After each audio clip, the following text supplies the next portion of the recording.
بندہ جب مجھے اپنے دل میں یاد کرتا ہے میں بھی اسے اپنے دل میں یاد کرتا ہوں. جب میرا بندہ کسی محفل میں میرا ذکر کرتا ہے میں اس سے کہیں بہتر محفل میں اس کا ذکر کرتا ہوں. اللہ کی محفل تو ملائے اعلیٰ کی ہے، ملائکہ مقربین کی ہے. بہرحال اللہ کو تم اپنے دل میں مستحضر رکھو، اللہ تعالیٰ تمہیں بھی یاد رکھے گا. دوبارہ فرمایا احفظ اللہ تجدہ امامک تجاہک،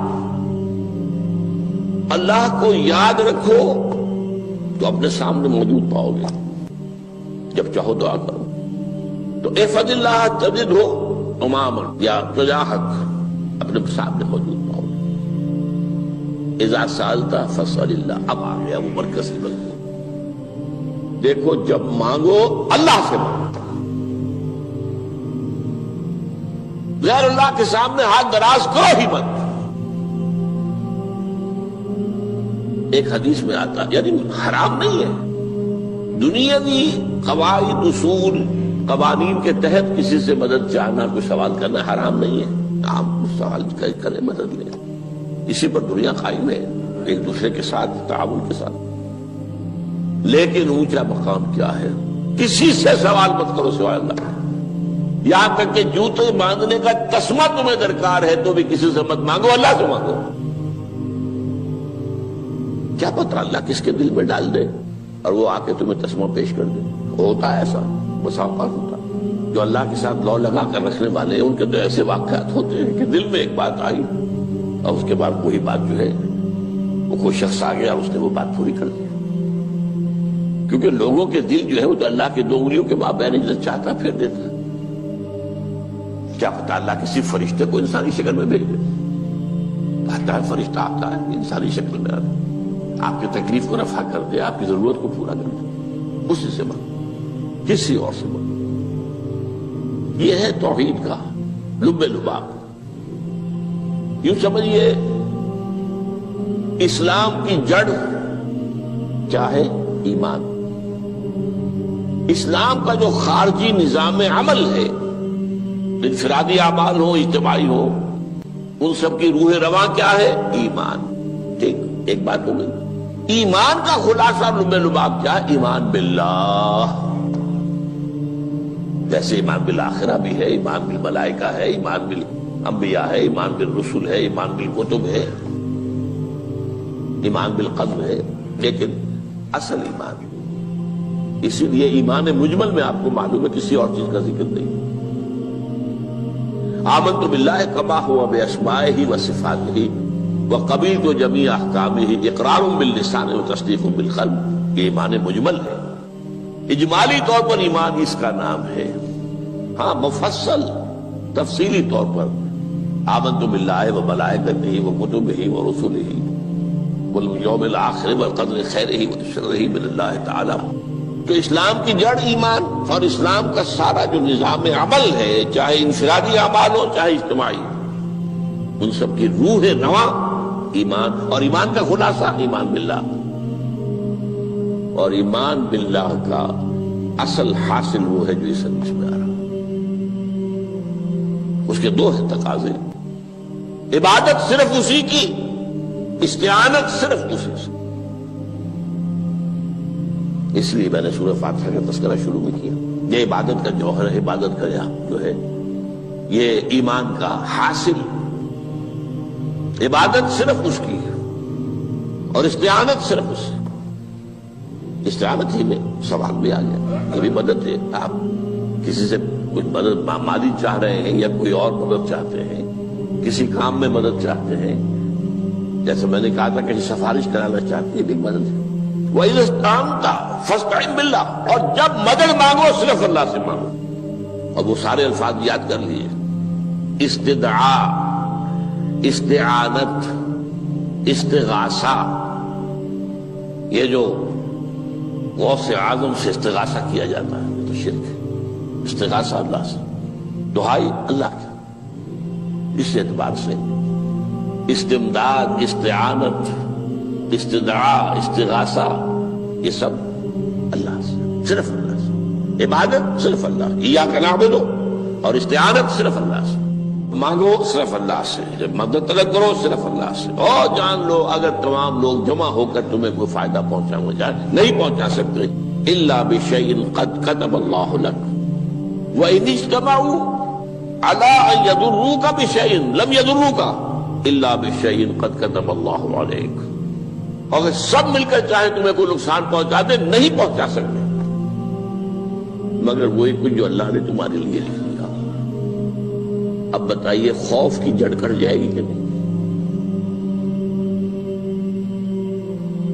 یہ جو ایمان جو ہے یہ خوف اور حزن دونوں سے نجات دلانے والی بات ہے۔ جو حقیقی مومن ہے وہ اللہ کا ولی ہے، حقیقی مومن وہ اللہ کا ولی ہے، اور الا ان اولیاء اللہ لا خوف علیہم ولا هم يحزنون۔ یہ اولیاء اللہ کو علیحدہ مخلوق نہیں ہے، کوئی ان کے سر پہ سینگ نہیں ہوتے، انسان ہی ہوتے ہیں، لیکن حقیقی معنی میں مومن ان اعتبارات سے جو آج ہم پڑھ رہے ہیں ایمان اس درجے کا پہنچ گیا تو اللہ کا ولی ہے۔ ان لوگوں کے لیے خوف کس بات کا ہوگا؟ کس سے خوف کروں؟ اس کے ہاتھ میں کچھ ہے ہی نہیں، اور اگر کچھ اللہ نے میرے لیے لکھ دیا وہ آ کر رہے گا، چاہے میں لاکھ گڑ گڑاؤں اس کے سامنے کہ مجھے چھوڑ دے، اگر اللہ نے لکھا وہ آیا وہ تو آئے گا، تو کاہے کو اس کے سامنے گڑ گڑانا، کاہے کو جبرسائی کرنا اس کے سامنے، اور کسی کے ہاتھ میں کچھ ہے ہی نہیں، میرا خیر ہے ہی نہیں، کاہے کو خوشامد کروں اس کی۔ اور سنیے رفعت الاقلام، دیکھو نوجوان قلمیں اٹھا لی گئی ہیں، وجفت الصحف، اور جو رجسٹر ہیں صحیفے ان کی سیاہی خشک ہو چکی ہے، یہ ہے وہ اللہ کا علم، اس میں ہر شے لکھ دی گئی ہے، اس کی قلم اٹھا لیے گئے۔ جیسے آپ کو معلوم ہے امتحان ہوتا تھا 3 گھنٹے ختم ہو گئے، اسٹاپ رائٹنگ، بس اب قلم رک جانا چاہیے۔ وہ قلم تو تقدیر کا کاتب جو ہے وہ قلم اس کا اب اٹھا لیا گیا، اور جو صحیفے جن پر یہ لکھا گیا وہ خشک ہو گئے۔ یہ تو روایت ہے جو امام ترمذی نے جس کو روایت کیا، یہ متن ان کا ہے جو ہم نے پڑھا ابھی، اور ان کا قول یہ ہے کہ یہ حدیث حسن صحیح ہے، لیکن یہی روایت اور انہی راوی سے عبداللہ ابن عباس سے رضی اللہ تعالیٰ عنہما اور بھی محدثین نے کی ہے، اس میں سے ایک اور متن جو ہے وہ یہاں پر امام نووی نے دے دیا ہے۔ احفظ اللہ تجدہ امامک، یہ تو پہلا وہ ٹکڑا تھا، وقت تو جاہک تھا، یہاں امامک ہے، امام مطلب ایک ہی ہے، اپنے سامنے پاؤ گے۔ اللہ کی حفاظت کرو، اللہ کو دل میں، اللہ کی یاد کو محفوظ رکھو، گویا کہ اللہ کو مستحضر رکھو۔ ذکر اللہ کے معنی کیا ہے؟ استحضار اللہ فی القلب، یہ ذکر اللہ ہے۔ جنہیں ہم ذکر سمجھ بیٹھے ہیں وہ ذکر کے ذریعے ہے۔ اقیم الصلاۃ لذکری، نماز قائم کرو میری یاد کے لیے، نماز ذریعہ ہے یاد کا۔ یہ علیحدہ بات ہے کہ آپ نے 17 رکعتیں بھی پڑھ لی ہو عشاء کی اور یاد آپ کو آئی ہی نہیں کوئی، آپ تو ایک میکینیکل انداز میں جو ہے وہ اٹھک بیٹھک کر رہے ہیں اور آپ کی زبان سے کچھ بھی نکل رہا ہے، تو اس کا آپ کے شعور سے، دل کی گہرائی سے کوئی رابطہ ہے ہی نہیں، وہ ذکر تو نہیں ہوا۔ ہاں نماز فرض تھی وہ ادا ہو گئی، آپ کی ایک فرض ادا ہو گئی۔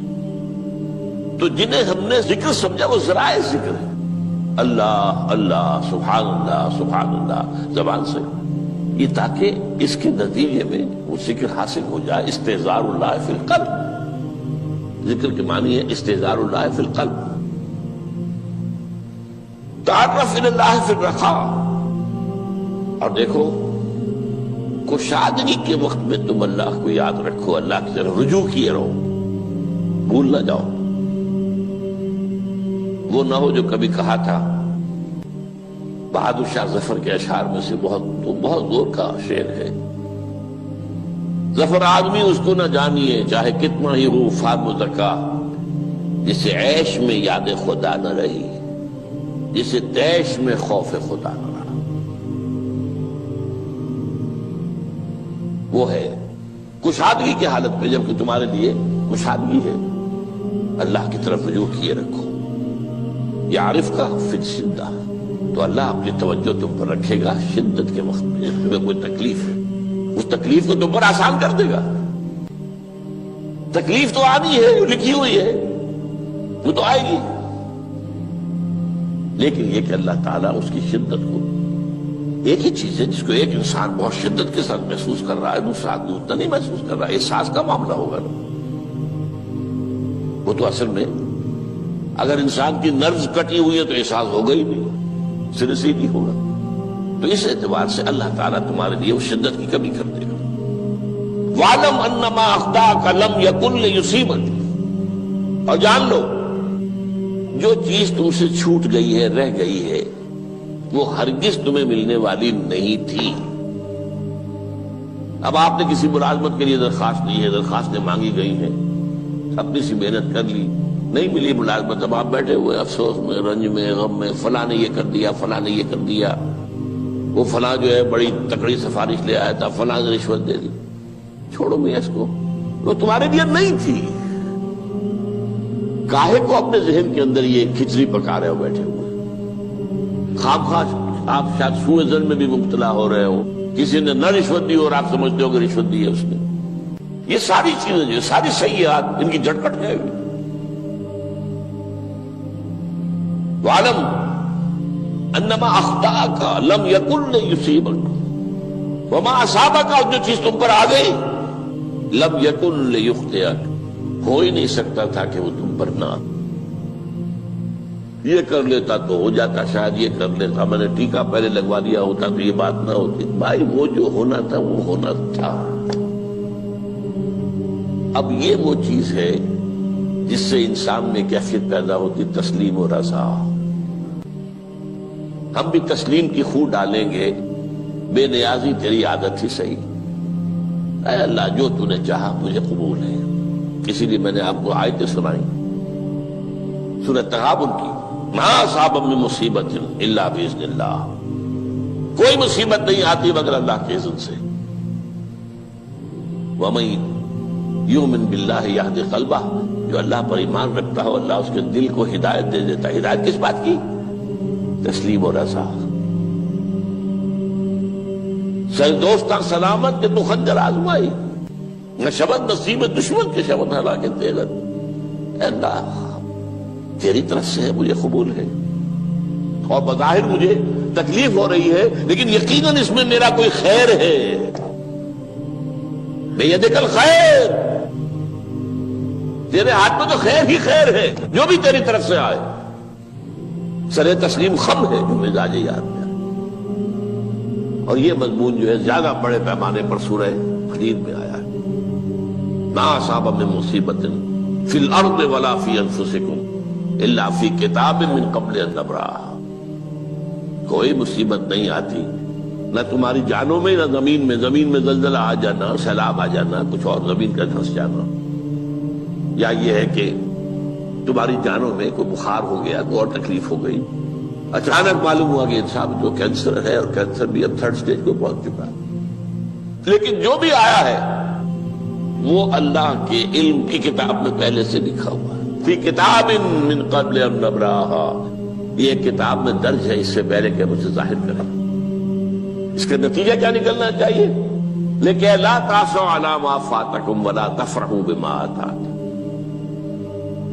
افسوس نہ کیا کرو جو تم سے جاتا رہے، چھوٹ جائے، کوئی عزیز فوت ہو گیا، کوئی موقع ہاتھ سے نکل گیا، ارے بھائی میں چوک گیا، بڑا موقع تھا، اب اس پر افسوس کر رہے ہیں۔ نہیں، جو چیز لیکن لا تأسوا علی ما فاتک ولا تفرحوا بما آتاک، جو اللہ تمہیں دے دے اس پر اتراؤ مت۔ وما اصابک لم یکن لیخطئک واعلم ان النصر مع الصبر، اور جان لو اللہ کی مدد صبر کے ساتھ آتی ہے، جو آئے اس کی طرف سے جھیلو۔ زبان پر کلمہ شکوہ اور شکایت نہ آئے، اللہ سے شکایت نہ آئے، تسلیم و رضا، جو تیری رضا ہے۔ تیری صحت ہمیں منظور ہے لیکن اس کو، مولانا محمد علی جوہر ایک مرتبہ جیل میں گئے، ایک بیٹی بیمار ہوئی، فوت ہو گئی،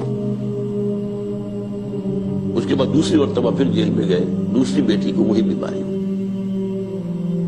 جیل میں اطلاع ملی کہ بیٹی کو یہ بیماری ہو گئی ہے، تو خط لکھا ہے اشعار کی شکل میں، کا آخری شعر یہ ہے: تیری صحت ہمیں منظور ہے لیکن اس کو نہیں منظور تو پھر ہم کو بھی منظور۔ ہم تو چاہتے ہیں میں بیٹی کے تجھے شفا ہو جائے، اسے منظور نہیں تو پھر ہمیں بھی منظور۔ وَاعْلَمْ أَنَّ النَّصْرَ مَعَ الصَّبْرِ وَأَنَّ الْفَرَجَ مَعَ الْكَرْبِ۔ فرج، فراخی، کھل جانا کسی چیز کا، یہ ہے کرب کے ساتھ، تکلیف کے ساتھ، تکلیف ہوتی ہے ساتھ۔ اللہ نے قانون بنایا ہے دنیا کا۔ اب آپ اندازہ کیجئے بچے کی ولادت میں ماں کو کتنی تکلیف اٹھانی پڑتی ہے۔ آج کل تو فیشن ہو گیا ہے، سیدھے سیدھے جاؤ آپریشن کراؤ، تکلیف سے بچ جاؤ، لیکن یہ ہے کہ یہ بھی آپ کے علم میں ہوگا، وہ ساری تکلیف جیسے ہی بچے کو لا کر ماں کے برابر لٹایا ہے، ساری تکلیف ختم، پھر جو راحت اسے میسر آتی ہے۔ ان الفرج مع الکرب وان مع العسر یسرا، اسی لیے میں نے وہ آیتیں بھی پڑھی تھی، ان مع العسر یسرا ان مع العسر یسرا۔ اس دنیا میں یہ اللہ نے نظام بنایا ہے، سختیاں جھیلنی ہی ہوں گی۔ لقد خلقنا الانسان فی کبد، ہم نے انسان کو پیدا کیا مشقت کے اندر، مشقت تو کرنی پڑے گی۔ کسی کی جسمانی مشقت زیادہ، کسی کی ذہنی مشقت زیادہ، مشقت سے چارہ کسی کو نہیں۔ تو یہ ہے ان مع العسر یسرا ان مع العسر یسرا۔ بارک اللہ لی ولکم فی القرآن العظیم ونفعنی وإیاکم بالآیات والذکر الحکیم۔ جدوں کافر اسی پچ ہو گیا، پھر تسبیح مصلا کی کرنا، اساں ظاہر نوں رب منیائے، باطن دا اللہ کی کرنا، اساں ظاہر نوں رب منیائے، باطن دا اللہ